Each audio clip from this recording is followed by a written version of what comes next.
ኦኤምኤን የሌለበት የግርግር ቦታ አልነበረም። ግርግር ያለበት ቦታ እኛ አለን። ማረቆና መስቃን ተጣሉ እኛ አለን። ቅማንትና አገው ተጋጩ አማራ ክልል ላይ የማንነት ጥያቄ እኛ አለን።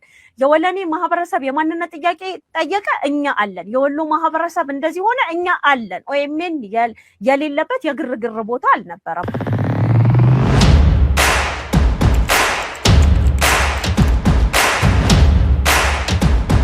ሰላም ጤና ይስጥልን ውድ ቤተሰቦቻችን እንዴት አላችሁ? ይህ ዘኢትዮጵያ ነው። የጃዋር ኦኤምኤን እና የሃጫሉ ግድያ ጉዳይ ከሰሞኑ መነጋገሪያ ሆኗል። የቀድሞ የኦኤምኤን ጋዜጠኛ ከኤርሚያስ ለገሰ ጋር ሆና ያወጣቻቸው ሚስጥሮች አሉ። እነዚህ ሚስጥሮች ምን ይነግሩናል? ከሃጫሉ ሁንዴሳ ግድያ ጀርባ የነማን እጅ አለ? ኦኤምኤን በተለያዩ የኢትዮጵያ አካባቢዎች ለሚነሱ ግጭቶች እውነት ተጠያቂ ነው ወይ? ጃዋር መሐመድ እስከዚህ ጀርባ ያለው እጅ ምን ያህል ነው? በኤርሚያስ ለገሰና በጃዋር መሐመድ መካከል የተፈጠረው ወቅታዊ ቁርሾ እንዴት ይታያል? የሚሉ ጉዳዮችን ለማነሳሳት እንሞክራለን። ምናልባት በውይይታችን መሀል የውይይታችንን አውድ እንድትገነዘቡት በሚል ቪዲዮዎች ልንጋብዛችሁ እንችላለን። የቀድሞ የኦኤምኤን ጋዜጠኛ ከኤርሚያስ ጋር ያደረገችው ቃለ ምልልስ ላይ ተቆርጦ የተወሰደ ልንጋብዛችሁ እንችላለን። በመሀል እነዚህን ጉዳዮች ከኛ ጋር ሆናችሁ ተከታተሉን ዘንድ በአክብሮት እንጋብዛችኋለን። ቴዎድሮስ ካሳና ማደገፋ ከእናንተ ጋር ቆይታ እናደርጋለን። አብራችሁን ሁኑ። ኦኤምኤን የሌለበት የግርግር ቦታ አልነበረም። ግርግር ያለበት ቦታ እኛ አለን። ማረቆና መስቃን ተጣሉ እኛ አለን። ቅማንትና አገው ተጋጩ አማራ ክልል ላይ የማንነት ጥያቄ እኛ አለን። የወለኔ ማህበረሰብ የማንነት ጥያቄ ጠየቀ እኛ አለን። የወሎ ማህበረሰብ እንደዚህ ሆነ እኛ አለን። ኦኤምኤን የሌለበት የግርግር ቦታ አልነበረም። ቴዲ እንዴት አለ? እንዴት ነው? አሁን ይህንን ቃለ ምልልስ ሃጫሉን የገደለው ማን ነው ብዬ ብጀምር ጥሩ ነበረ የሚሆነው፣ ግን ለዛ መንደርደሪያ እንዲሆነን የምናነሳቸው በርካታ ጉዳዮች ይኖራሉ። ኦኤምኤን ስለሚባል ነገር ብዙዎች በጣም በርካታ ነገር ያነሳሉ። ጃዋር መሐመድ ሲናገር ያን የኦሮሞ ፕሮቴስት የሚባለው ተቃውሞ ሲንቀሳቀስ ጃዋር ላይም ተመሳሳይ ጥያቄዎች ይነሱ ነበረ። አያም ኦሮሞ ፈርስት ሲል በሜንጫ ትንላቸዋል ምናምን ሲል ትችቶች ይሰነዘሩበት ነበር እና እሱን ምን አለ? የተወረወሩብንን ድንጋዮች ሰብስበን ኦኤምኤንን ገነባንበት ይላል። እንደዚህ በኩራት ነው የሚናገረው እሱ። እቺ አሁን ደግሞ የኦኤምኤን የቀድሞ ጋዜጠኛ ነበርኩኝ ያለችው ሰው መታ የምትናገረውን ግን ከኦኤምኤን እና ከጃዋር መሐመድ ጀርባ በጣም በርካታ ነገሮች እንዳሉ ነው። ኦኤምኤን እና ጃዋር መሐመድ እንዴት እንገልጻቸዋለን? ኦኤምኤንን የፈጠረው ጃዋር መሐመድ ነው። ጃዋር መሐመድ እና ጃዋር ነው። ያው ብዙ ጊዜ አሁን የሰዎችን ስስ የሆነውን ፓርት ስለሚያውቅ በዛ ለምሳሌ ሚኒሶታ በጣም በከፍተኛ ሁኔታ ስቴዲየም ውስጥ ብዙ ሰው ተሰብስቦ በጣም ብዙ $1000 ወጪ ተደርጎ የተመሰረተ ተቋም ነው። በሚዲያ ደረጃ የሚዲያውን አውድ ምን ያህል ተጠቅሞበታል ወይ ደግሞ ሚዲያውን ኤቲክስ አክብሮ እሱ ውስጥ አንገባም፣ ብዙ ስህተቶች ስላሉበት። ግን እሱ እንዳለውና እንደፎከረው እንደተናገረው ትክክለኛ ማጥቂያ አድርጎ ተጠቅሞበታል። ማጥቂያና ሀሳቡን፣ ዓላማውን፣ የሚፈልጋቸውን ነገሮች ሙሉ ለሙሉ የሚያስተላልፍበት በቃ የእሱ አፍ ብለህ ልትለው ትችላለህ። ኦኤምኤን የጃዋር አፍ ነው እንጂ ሌላ ስምና ስያሜ ሊሰጠው ይገባል የሚል ሀሳብም እምነትም የለኝም። ስለዚህ በጣም ኢፌክቲቭሊ ተጠቅሞበታል። ማስገደል የፈለገውን ለማስገደል፣ ማስመታት የፈለገውን ለማስመታት፣ መንግስትን ማጥቃት ሲፈልግ የሚሄድበት መንገድ በሱ መንገድ ነበረ። የሆነ ብሔርን የሆነ አካባቢን በሙሉ ብቻ ለጃዋር በጣም ትልቅ መጠቀሚያ ሆኖ የነበረው ኦኤምኤን ነው። አይ ቲንክ የገንዘብም የምንም ችግር የለበትም ነበር ወቅቱ በነበረበት ሰዓት። አሜሪካ ደግሞ በርካታ ስቴቶች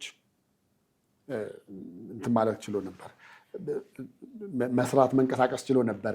እንደገና ኃይሉን ያገኘው ከየት ነው ብለህ ብትል በተለይ በኦነግ ተብለው ተፈርጀው የነበሩ በዘመነ ኢህአዴግ ተፈርጀው የነበሩት በሙሉ ከሀገር ሲወጡ ስራቸው የነበረው ይህንን ነበረ። በቃ ውጭ ሆነው እነሱን ነው ጃዋር አሰባስቦ አንድ ነገር ሰራባቸው። ምንድነው? እሱም ለውጥ የሚለውን ኃይል ለውጡን ለማምጣት ፓወር መሆን እንዲችሉ አደረገ። አገር ውስጥ ካለው ጋር አስተባብሮ ነው የምልህ። ምክንያቱም እኔ አብረን የተማርን ጓደኛዬ ነበረ፣ አንድ ሰፈርም ነበር። ከኤሌመንተሪ ጀምረን ነው አብረን የተማርነው። እሱ በፊትም የካሜራ ባለሙያ ነበር፣ ፎቶ ቤት ነበራቸው እና አሜሪካን ሀገር ነው ያለው። በኋላ እንዴት አስታውስ እንደሆነ ጃዋርን ኦኤምኤንን ባይኮት እናድርግ ተብሎ ሲመጣ ላኩለት በውስጥ መስመር። ስልክለት በእንጀራዬ ነው ወይም እንዴት ነው አለው። እዛ ውስጥ ካሉ ካሜራማኖች አንዱ የኔ አብሮ አደግ ጓደኛዬ ነበረ ነው እና ያሉትን ነገሮች ሁሉ ሚስጥሮች እዛ ውስጥ የሚሰሩትንም ነገሮች ሳይቀር አጫወተኝ። ያው እሱ ውጭ አሜሪካ ስለሆነ ያለው ብዙም የሚያሰጋው ነገር የለም እና ይሄ ነገር አለ ያለ በጃዋር በኩል እንደዚህ ሁሉ ሚስጥሮች አሉ። ግን አንደኛ ክፍያው ደህና ነው፣ ሁለተኛ የገንዘብና የማቴሪያል እጥረት ፍጹም የምታነሳበት አይደለም። በጣም ተደራጅቶ ነው የመጣው። ኢቭን ሲፈርስ እንኳን ሁሉም ከእሱ ጋር 3 ካሜራ ነበረ። ካሜራውን ውሰዱት በቃ ችግር የለውም ብሏቸው ነው ጃዋር ራሱ የተለያቸው ነው የምልህ። በቃ ኦኤምኤን አያስፈልግም ተብሎ ታስታውሳለህ። ከዛ በኋላ እንደውም ኤርፖርት ተያዘ ታሰረ ተብሎ ነበር። ያ ምንድን ነው በዛን ወቅት እንደ ፒኤልሲ አቋቁሞት ነበረ። ኦኤምኤን አቋቁሞት እሱ ሲፈርስ እቃውንም ውሰዱ ገንዘቡንም ተከፋሉ ምናምን ሲል ለመንግስት መከፈል የነበረበት ታክስ ነበረ።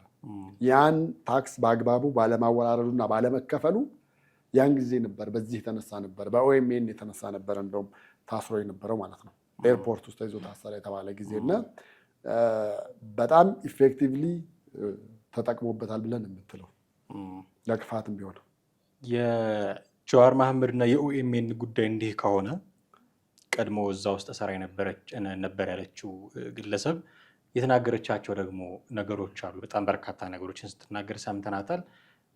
ኢትዮጵያ ውስጥ ባለፉት ዓመታት ከለውጥ ወዲህ ያየናቸው ውጥረቶች፣ ስጋቶች፣ ቀውሶች ጀርባ እኛ ያለንበት እያለች ስትዘረዝር እንሰማት ነበረ።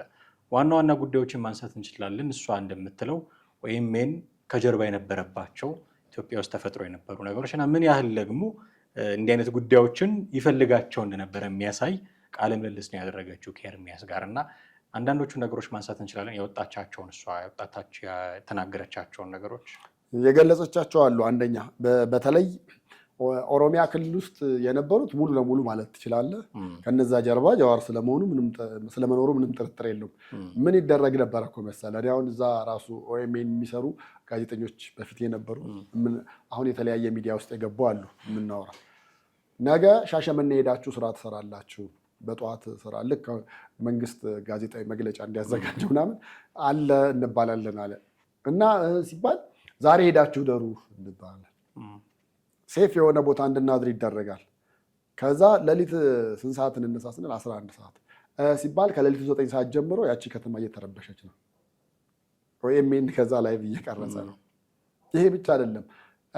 እነዚህ አሁን ይገባኛል ጥያቄ ይነሱባቸው የነበሩ ቦታዎች በሙሉ ህዝቡ ነገ ሰልፍ እንወጣለን የሚል ገና በሩመር ደረጃ ወይ ደግሞ እንደው በቃ በዝግጅት ደረጃ ሲኖሩ ሙሉ ፕሮግራሙ ሴታፑን እሱ ነው የሚሰራላቸው።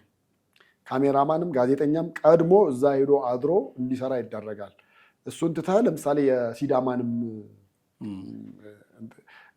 ክልልነት መታወጅ ደረጃ በሚሄድበት ጊዜ ኦኤምኤን በጣም ትልቅ ሚና ነበረው። በጣም እሱ ብቻ አይደለም ጃዋር እንደውም ለሰራበት 10 ሚሊዮን ተቀብሏል የተባለ 10 ሚሊዮን እርግጥ በአሁኑ ባለው ብዙም ላይሆን ይችላል። ግን የለውጡ ጊዜ 10 ሚሊዮን ማለት ከአሁኑ ከ500 ሚሊዮን ምናምን በላይ ልትመነዝረው የምትችለው አይነት ነገር ነው እና ሐዋሳ ውስጥ ሲዳማ ክልል እንድትሆን ለማድረግ ይነሱ በነበሩት ግጭቶች ነበሩ። እዛ አካባቢ ያሉትን ውጡልን የሚባለው ነገር ከዛም አልፎ ደግሞ ጥቁር ውሃ የሚባለውና አሁን ሰሞኑን እንደውም ግጭት አለ እየተባለ ነው። ኦሮሚያና ሲዳማ ነው። እዛ አካባቢም የሚኖሩትን ኮንፍሊክቶች ራሳቸው ይጠነስሳሉ፣ ራሳቸው ደግሞ መልሶ ቀርጾ ያመጡ ነበረ። በዚህ ደረጃ አንድ የውጭ ሚዲያ ነበረ የሚጠቀስ እንደዚህ በዓለም ላይ የሆነ ነገር ሀፕን ያደርጋል ተብሎ ገና የሆነ ነገር ሀፕን አደረገ ከተባለ እሱን ቻናል ነው የምትከፍተው። ላይቭ ቀጥታ ታየዋለህ። በኋላ በዚህ ዙሪያ በጣም ኃይለኛ የሆነ እነ ሲአይኤም ሌሎቹ ተቋማትም ያንን መስሪያ ቤት ያንን የሚዲያ ተቋም እየተከተሉ ኢንቨስቲጌት ማድረግ ጀመሩ። መጨረሻ ምን ሆኖ ተፈጠረ? ልክ አሁን ጃዋር እንደሚያደርገው እዛ ቦታ የሚፈነዳ ከሆነ የሚፈነዳው እንዲፈነዳ የተከፈላቸውና ያንን ተግባር የሚፈጽሙ ሰዎች አሉ። ካሜራማን ደግሞ ይሄኛው ልኮ ደግሞ ያው ተቋም መልሶ ግን ገንዘቡን መልሶ ያገኘው ነበር። እነዛን ለቀጠረበትም ይሄ ታማኝ ሚዲያ ነው ተብሎ ደግሞ ብዙ ሰዎች በዛ ፕሮግራም ስፖንሰር የማድረግን በገንዘብ ድጋፍ ብዙ ነገር ያደርጉ ነበር ነው የምልህና ኦኤምኤንም ያንን ትሬንድ ይመስለኛል ተከትሎ መጥቶ አሁን ያደረገው። አሁን እቺ ልጅ እንደውም በጣም ሙሉ ብዙ ነገር ያላወጣቸው ያልተናገረችው አለ ብዬ ነው የማምነው። እንደገና ሌሎቹም ቢናገሩ ቢያወጡ ደግሞ ከዚህ የበለጠም ሊያወጡ ይችላሉ። መጽሐፉም ላይ ታስታውስ እንደሆነ 2 አወዛጋቢ ነገሮች አሁን እሱ እኔ አይደለሁኝም እንዲሄድ እንዲቀረጽ ምናምን ነገር ያደረኩት የሚል ተናገረ ተባለ። አዎ በሌላ በኩል ግን እንደውም በእኔ መኪና ነው ይዤው ሄድኩትኝ ስቱዲዮ ድረስ። ስቱዲዮ ወስጀው ከገባም በኋላ እዛም ሀሳቡን እንዳይቀይር አለውኝ። እኔ እዚህኛው ሁለተኛው ክፍል ውስጥ ነው ያለሁት። ስትጨርስ አብረን እንሄዳለን ብዬ ሀሳቡን እኔ ጥየው ከሄድኩኝ እንኳን ሀሳቡን ሊቀይር ይችላል አጫሉ ተብሎ ስለታሰበ ነው። እንደዛ በዛ መንገድም ሄዷል ለምለና አሁን እዚህ ከልጅቱ ከተናገረችው ጋር 2 ክላሽ የሚያደርጉ ነገሮች አሉ። ግን የልጅቱ ነገር ደግሞ በጣም ተአማኒ እንዲሆን የምታደርገው አጫሉ ኦኤምኤን ላይ እንዲናገር ከተፈለገ ጃዋር ያንን ማድረግ ይችላል ያለችው። ያለሱ እውቅና የሚሆን ነገር የለም ነው በቃ። እዛ ላይ የሚቀርብ እንግዳም ብለህ በለው ምንም ብለህ በለው አለነሱ እውቅና ምንም አይነት ነገር ምንም የሚደረግ ነገር አልነበረም። ከዚህ ስትነሳ እሱ ድራይቭ እያደረገ ይዞት መጣና እንዲናገር አደረገው የሚለው ነገር የበለጠ ውሃ ያነሳል ወይ ደግሞ ተቀባይነት ያገኛል ብዬ ነው የማምነው። እና ይሄ እሱ እዛ ስቱዲዮ ወስዶ ሌላ ክፍል ጠብቃለሁ ተናግረ ጨርስ ምናምን ነገር ብሎ በዛ መሀል ደግሞ ተናዶም ተበሳጭቶም ተናገራቸው የተባላቸውን ነገሮች ደግሞ አንዳንዶቹን ቆርጣችሁ አውጡልኝ ያለውንም እንዲተላለፍ ኢንቴንሽናሊ ሆነ ተብለው የተደረጉ ነገሮች አሉ። ዞሮ ዞሮ ልጁን ያው የመስዋዕት በግ ተደረገ እንጂ ወንድምየውም ስቲል ነው የሚናገረው ነገር አለ። ያው ያን ሰሞን የነበሩት ነገሮች እርስ በርስ የሚጣረሱ ቢሆንም ማለት ነው። ስቲል ነው ገዳዩ ማን እንደሆነ አልታወቀም አልተገኘም ተብሏል። ታስታውስ እንደሆነ ልክ ግን ያን ሰሞን በ3ኛው ነው በ2ኛው ቀን ከንቲባዋ ደግሞ ተገኝቷል ብለው መግለጫ እንደሰጡ የሆኑ ልጆች ተርሰር የሆኑ ሰዎች ነበሩ። የፍርድ ሂደት ላይም ብዙ አሳልፈዋል። እሱን ሁሉ ሰምተናል። አየህ አሁን እነዚህን ሁሉ እንግዲህ ጨምቀ ፖሊስ እስከዛሬ ሳያገኝ የቀረው ነገር አለ ብዬ አላምንም። ግን ያገኘውን ሁሉ ሚዲያ ላይ ላያወጣ ስለሚችል ይዘው አፈናው አስቀምጠውት ነው ሊሆን የሚችለው እንጂ ብዙ ነገሮች ይኖራሉ ብዬ አስባለሁ ከሱ ጀርባ ልጅቱ የናገረችው እንዳለ ሆኖ። እኔ እንደውም ትኩረቴን የሳበው ስለ ሃጫሉ ግድያ ሲወራ አላቅም ነው ያለችው። ማን እንደገድለው ማን እንዳስገድለው ማውቀው ነገር የለም ማለቷ ሳይሆን እኔን የገረመኝ ከዚህ ጀርባ ጃዋር መሐመድ የለበትም ብለ ደፍራ ግን አልተናገረች። እሱ እንዲቀርብ የጃዋር ምክንያቱም ያ ኢንተርቪው ነው ነገሮችን የገለባበት ብዙ ነገሮችን የቀያየረው ያ ኢንተርቪው። እዛ ላይ የተናገራቸው ነገሮች ብረት ትሸጣለህ ሀብታም ሆነሃል በኦሮሞ እንትን የሚሉ ጉዳዮች ተነስተዋል እና ያቺ የምታስመታ ነገር ናት በሚል እሱ ኢንተርቪው ነው ብዙ ነገር የቀያየረው እና ከዛ ኢንተርቪው ጀርባ ጃዋር መሐመድ በልጅቷ አነጋገር አለበት። ምክንያቱም እሱ የሚለው ነገር ብቻ ነው የሚሆነው ኦኤምኤን ውስጥ እና በጣም የገረመኝ በቃ ከዚህ ጀርባ የጃዋር እጅ የለበትም ብላ ደፍራ መናገር አልፈለገችም። አለበትምም አላለችም አላቅም ነው ያለችው። ሰው ተጠራጥራለች ማለት እቺ ልጅ አይ በቃ በዚህ ጉዳይ ላይ ከሌ ንጹህ ነው ብላ ለመናገር አልደፈረችም ማለት ጥርጣሬ አላት ማለት ነው። ጃዋርንም ትጠረጥሯለች ማለት ነው። ለዛ ነው ወጣ በአደባባይ መናገር ሁሉ ያስፈለጋት። ኦኤምኤን ከብዙ ቀውሶች ጀርባ አለ ብላ በአደባባይ ወጣ መናገር ያስፈለጋትም ለዛ ጭምር ነው። እንግዲህ ያኔ የነበራት አቋም እና አሁን ያላት አቋም ቢቀያየር ነው ወይ ደግሞ ያኔ ደህንነት አይሰማት ይሆናል የነበረችበት ቦታ እንደዚህ ደህንነት አይሰማት ይሆናል። አሁን አወጣችውና ነው እና የገረመኝ ከሃጫሉ ሁንዴሳ ግድያ ጀርባ እከሌ የለም ብላ ደፍራ ለመናገሯ አንዳንድ ጥርጣሬዎችን መልሶ እንደገና የሚያጭር ይመስለኛል። በእርግጥ ጀዋር መሐመድ መጽሐፉ ላይ የጠቃቀሳቸው ነገሮች አሉ፣ ኢንተርቪው ላይ ያነሳቸው ነገሮች አሉ። ቢቲዩ ላይንስ ስታያቸው ጉዳዮቹ አንተ እንዳልከው ክላሽ የሚያደርጉ ነገሮች ሲኖሩ ምንድን ነው ከዚህ ጀርባ ያለው ነገር ጀዋር እንደው የምትላቸው ነገሮች ሊኖሩ ይችላሉ። ግን ደግሞ አፍህን ሞልተህ እሱ ነው ደግሞ ማለት አትችልም። የያዝከው የተጨበጠ ነገር ስለሌለ ማለት ነው። ከልጅቷ አነጋገር ግን ተነስተህ ጥርጣሬ እንደው በቀጥታ እንደዚህ እንኳን ባያደርጉ አመቻችተውታል። አትሊስት በዛ ቃለ መጠይቅ የተነሳ አመቻችተውታል እንዲህ እንዲደረግ። አሁን ሃጫሉ ሁንዴሳ የተፈጥሮ ሞት አይደለም የሞተው፣ ተገድሎ ነው። ወንጀል ነው የተሰራበት። ይሄን ነገር አድርጓል፣ ያን ነገር አድርጓል፣ ፖሊስ የሚመረምረው ጉዳይ ነው። ወንጀል ሰርቷል አልሰራም፣ ለሀገር ነው የኖረው ለምን፣ እሱ ፖሊስ የሚመረምረው ነገር ነው። ግን ወንጀል ነው የተሰራበት፣ ተገድሎ ነው የሞተው፣ ግፍ ነው። ሌላው ቢቀር ባለቤቱ እስካሁን ጥቁር ነው የምትለብሰው፣ እስካሁን ሀዘን ላይ ነች። እና የዚህ ወንጀል መጨረሻው ሳይታወቅ ነው እቺ ልጅ ወታ ደግሞ በአደባባይ እንዲህ አይነት ጥርጣሬ የሚዘሩ ነገሮችን የምታመጣው። ሰው ይሄ ትልቅ ወንጀል እንዲፈጸም በቀጥታ ባያዝ እንኳን በቀጥታ እንዲህ ይደረግ ባይልም መገደሉ ቢያመው እንኳን ኢቨን ወንድም የተገደለብኝ ብሎ ቢያምን እንኳን አመቻችተውታል። ግን በዛ ቃለ መጠይቅ የተነሳ የሚል የሞራል ጥያቄ ግን ልታነሳ ትችላለና ልጅቷ መጠራጠሯ እንዲህ አይነት ጉዳዮችን እንድናነሳ የሚያደርገን ይመስለኛል። በነገራችን ላይ ይኸውልህ እንደው መንግስትም ወይ ብዙ መሄድ መግፋት አልፈለገበትም ብለህ ትላለህ እንጂ ሃጫሉ ግድያን በተመለከተ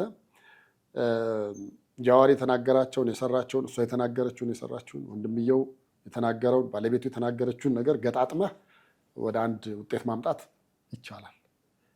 እንደው ይሄ በቃ የመንግስት አጀንዳ አይደለም። መንግስት ብዙ አጀንዳ አለው፣ ብዙ ሀገራዊ ጉዳዮች አሉት። ወደዛ ያድላ ብለህ ካላልክ በስተቀር ይቺ ልጅ በዚህ ሳምንት መታ ይሄን ነገር ተናገረች እንጂ ባለፉት 2 ሳምንታት ደግሞ ወንድምየው ደግሞ ስለሱ ጉዳይ ይናገር ነበር። በጣም አይተህ ሊሆን ይችላል። ብዙ ቪዲዮዎች ነበሩ። ኢቭን የለበሰው ቲሸርት እንኳን ደም የነካው አይደለም ይል ነበር። ንጹህ ቲሸርት በጥይት ተመቶ እንዴት ደም አይነካውም? መጀመሪያ ተገድሎ ነው ሊሆን ይችላል መኪና ውስጥ የገባው የሚሉ ጥርጣሬዎች ሁሉ ያነሳል። አውልቀው አልብሰውት እንደ አዲስ ነው እንትን ያደረጉት እና ከማን ጋር አምሽቶ እንደነበረ የዛን ጊዜ ከሰዎች ጋር ተጣልቷል ምናምን የሚባል በጭምጭምታ ደረጃ የሰሙት እንዳለና ከዛ በኋላ ስልክ ተደውሎ ሮጠው ወደ ሆስፒታል ጥሩነሽ ቤጂንግ መሄዳቸው እነዚህ ነገሮች ስታገናኛቸው ልታውቀው ትችላለህ። ገብቶ እንዳላየ ሁሉ ይናገር ነበር። ከዛ በኋላ ወዲያውኑ ታሰረ። ደግሞ በቃ which means ምንድነው አሁን ይሄ ለምን ታሰረ? ሰውዬ ገዳይ ነው ብለህ ጠርጥረህ ነው ወይስ ወንድምየውን የገደሉት እሱንም ሊገሉት ይችላሉ ጥበቃ ይደረግለት ብለህ ነው? በየትኛው አንግል ነው? ምንም ከመንግስት ወይ ደግሞ ይህንን ምርመራ ከያዘው አካል አንድም ነገር የወጣና የሰማነው ነገር አልነበረም። እነዚህ ነገሮች ወደ አንድ ነገር ሊያመጡ ይችላሉ።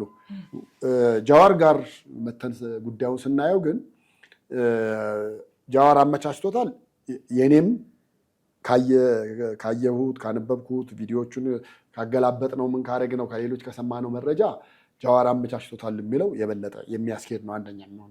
ሌላው ደግሞ ምን ሊሆን ይችላል ብለህ በግልህ ደግሞ እንደ አንድ የሚዲያ ሰው ደግሞ ብትጠይቀኝ ጀዋር እዚህ ከመጣ በኋላ ከመንግስት ጋርም ከጠቅላይ ሚኒስትሩ ጋርም ሆድና ጀርባ የመሆን ነገሮች ነበሩ።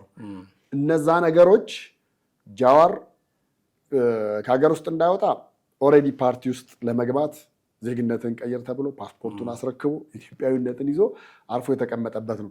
መሄድ የማይችልበት ነገር ሆነ። ግን ምን ማድረግ ጀመረ? እሱ ተጽዕኖ ፈጣሪ የሆኑትን ሰዎች ከመንግስት ጉያ እያወጣ የመንግስት ጠላት እያደረገ ከሱ ጎን እንዲሰለፉ እያደረገ ነበረ።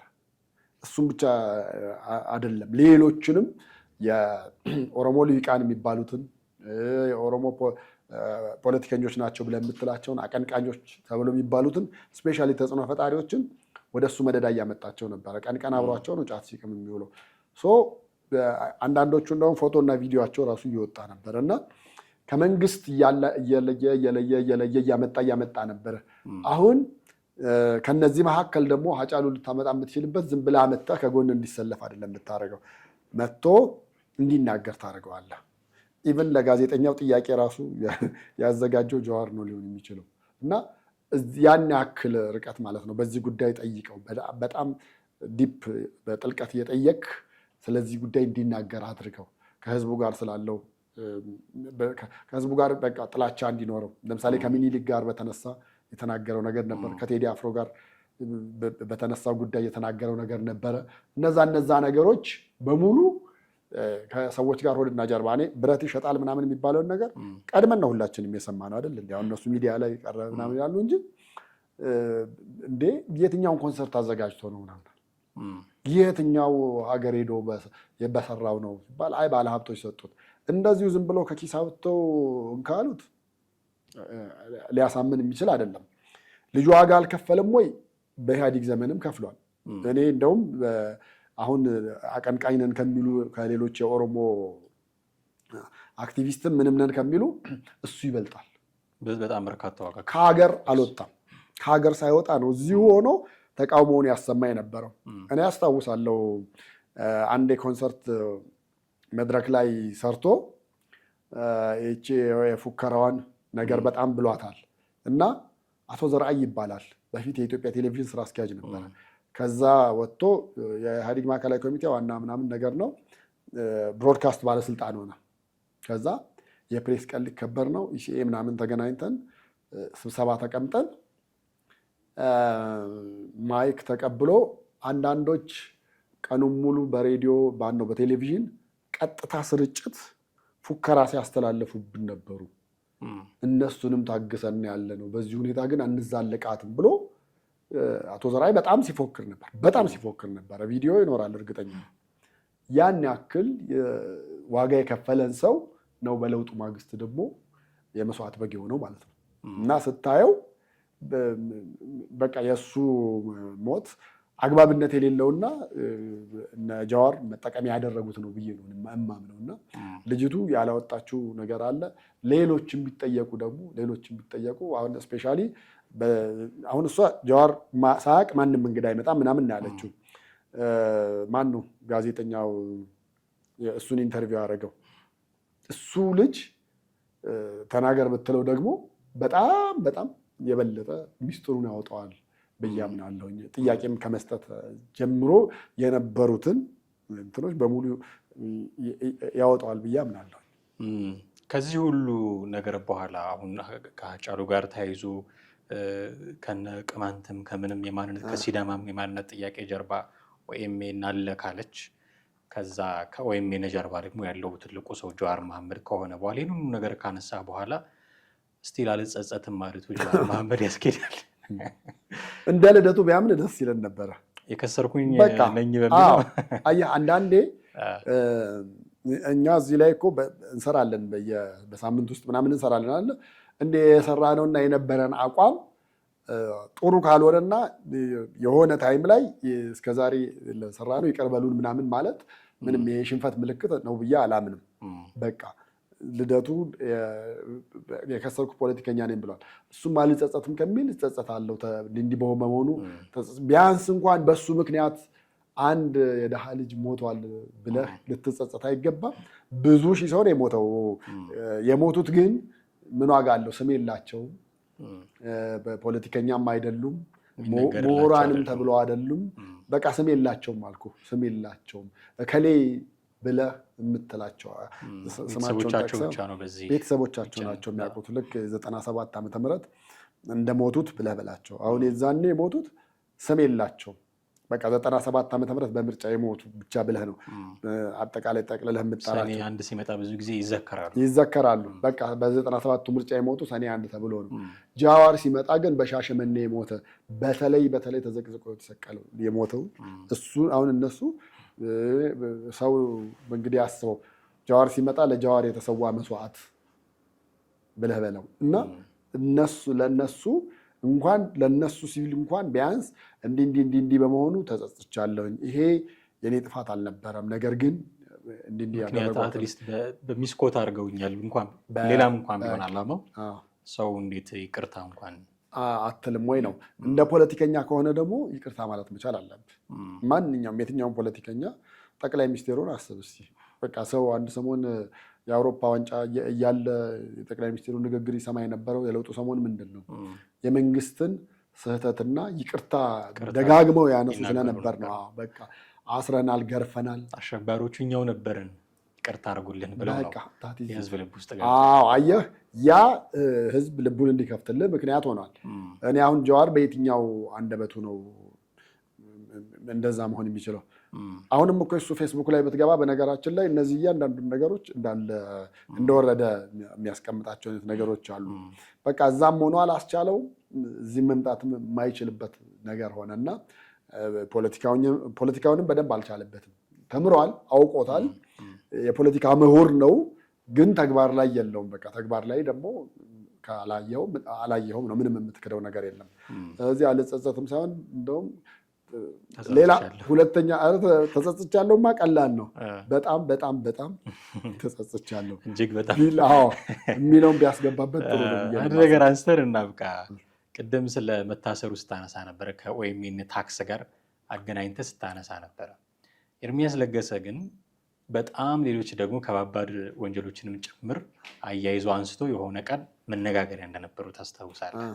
እሱ የታሰረበትን ምክንያት ከአሜሪካ እንዴት እንደተባረረ የብዙ ሰነዶችን ጭምር ይፋ አድርጎ በኤፍቢአይ ደረጃ የተያዘ ጉዳይ እንደሆነ የመርማሪዎቹን ጭምር ስም ጠቅሶ መቼ አሜሪካ እንደገባ፣ መቼ ኤርፖርት እንደታሰረ፣ መቼ ከአሜሪካ እንደወጣ በዝርዝር ከዛ ጀርባ ከኦኤልኤ ጋር ከኦላ ጋር ሀገር ውስጥ ከነ ጃልመሮ ጋር የነበረው ግንኙነት፣ የተገደሉ ሰዎች ምስል መገኘቱን ሰፊ ነገር ያወጣ ነበር።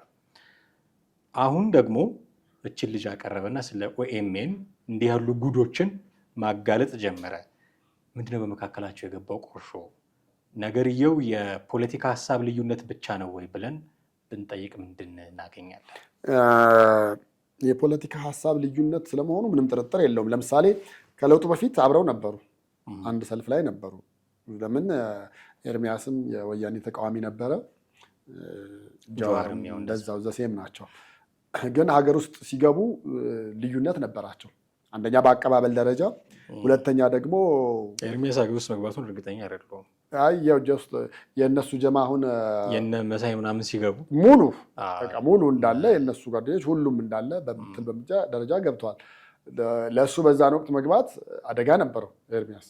ለምን እነሱ የመገቡ ያሳደጉት ሰው ነው። እንደገና የጸጥታ ሁኔታ ብዙም የተረጋጋ አልነበረም። የጸጥታ መዋቅሩም አብዛኛው በህወሓት እጅ ውስጥ ነበረ። እንኳን ኤርሚያስ ጋር ጠቅላይ ሚኒስትሩ አጠገብ ቦምብ ይፈነዳ ነበር። ስለዚህ ኤርሚያስ ከአደጋው እንትን ለማለት ነው። ከዛ በኋላ ግን የነ ኤርሚያስ ጀማ ለጃዋር አንድ ነገር አቅርበውለት ነበረ። እሱም የአብረን እንስራ ነገር፣ በቃ አብረን እንስራ፣ ህብረት ይኑረን። አስታውሳለሁ ሚሊኒየም አዳራሽ ታማኝ በየነ በግልጽ ይህን ጥያቄ አንስቶ ነበረ። ወንድሜ ጀዋር መሐመድ ለኢትዮጵያ አብረን እንስራ የሚል ጥያቄ አንስቶ ነበር። ምንድን ነው የመለሰለት ታዲያ? በሃይማኖት ነገር ነው። አየህ አይደለ? አሁን ደግሞ በተራው ጀዋር ሊሆን ይችላል አብረን እንስራ ጥያቄ።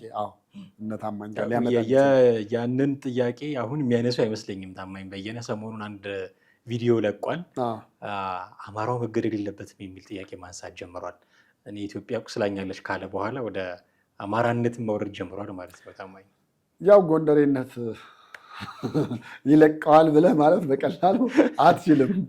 ከባድ ነው። ከአማራም ጎንደሬ እኮ ነው የበለጠ